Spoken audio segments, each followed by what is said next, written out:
Hi, Ancient World History. So we're going to be continuing to look at the Roman Empire, and we're going to be looking at a different facet of the Roman Empire, which is going to become very important in its later history. And that is going to be Christianity. Now, I need to give a caveat, I need to give a warning. This video lesson no way endorses any type of religion.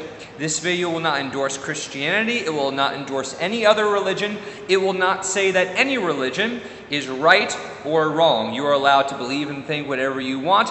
We are doing this video lesson because to understand the progression of the Roman Empire, to understand the history of the Roman Empire, we need to include Christianity because it plays a large role in the progression of the Roman Empire and sometimes even the downfall of the Roman Empire. So that is why this video lesson is being done. Please do not tell mom or dad or whoever that you're staying with, aunt, uncle, grandparents, friends, that Mr. Muller and these video lessons are trying to get you to believe something. That is not the case, and Christian theology will not be discussed in this video lecture. We're going to be discussing the history of Christianity as it applies to the Roman Empire. Let's learn a little bit more about this. Now, the essential question, there's only one in this video lesson, is how do religions spread?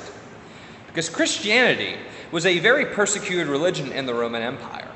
People who were Christians were arrested, tortured, and killed in very horrible ways. And so we're going to be trying to figure out how a religion that is so persecuted becomes so prolific within the Roman Empire. So let's find out.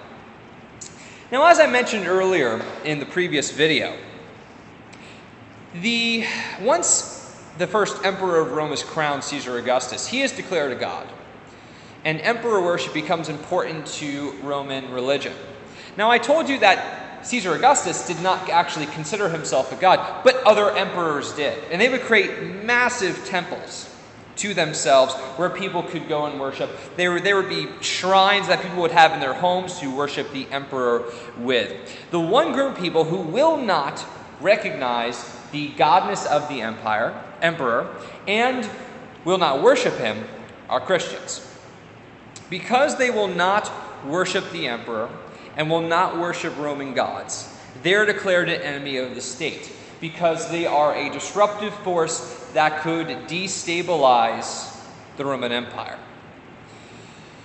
Also, while hard times are going around in the Roman Empire, famines, wars, problems, Christians are being blamed. Christians are used as a scapegoat. Why is there a famine? It's because of the Christians. Why is there a war? It's because of the Christians. They're not worshiping the emperor. They're not worshiping Roman gods. They are a threat to our way of life and a threat to the stability of Rome.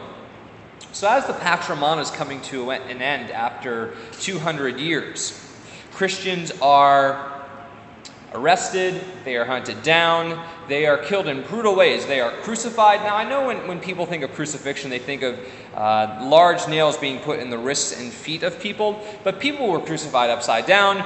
People were nailed to these crosses by shoulders, through their abdomen, through their legs, sometimes even backwards they were crucified. The whole idea of crucifixion was a slow, painful death that was completely humiliating. Some Christians are burned and used as lampposts, literal lampposts in streets, burning bodies. They are taken to arenas and killed publicly by animals, by other gladiators.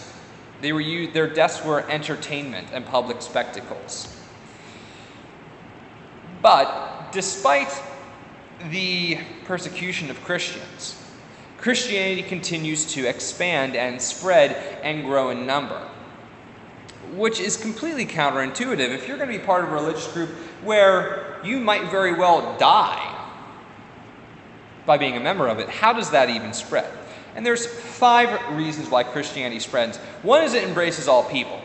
There's an aspect of Christianity of equality between men and women, between rich and poor, that no matter what socioeconomic class you are, no matter what gender you are, no matter where you live or where you are from, everyone is equal and is seen the same in Christianity. 2, it gives hope to the powerless. People who think that this life is horrible and there's nothing for them and all they're doing is being oppressed and they're poor and they're starving, this gives them hope that there's something better, that there is a community of people who will accept you and provide for you, because at this point Christians would actually sell everything they had to provide for the poor, to give them food, to give them a place to stay. 3, it appeals to those repelled by the extravagance of the Roman life.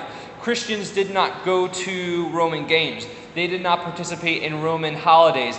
They really were a complete counterculture group. And those who didn't really like the extravagance of Rome, that kind of lifestyle appealed to them. 4, it offers a personal relationship with God, Christians would say. Because when you think about Roman polytheism, Roman emperor worship, that's not a personal relationship. That's a statue that you offer things to and you pray to, but there's no relationship there.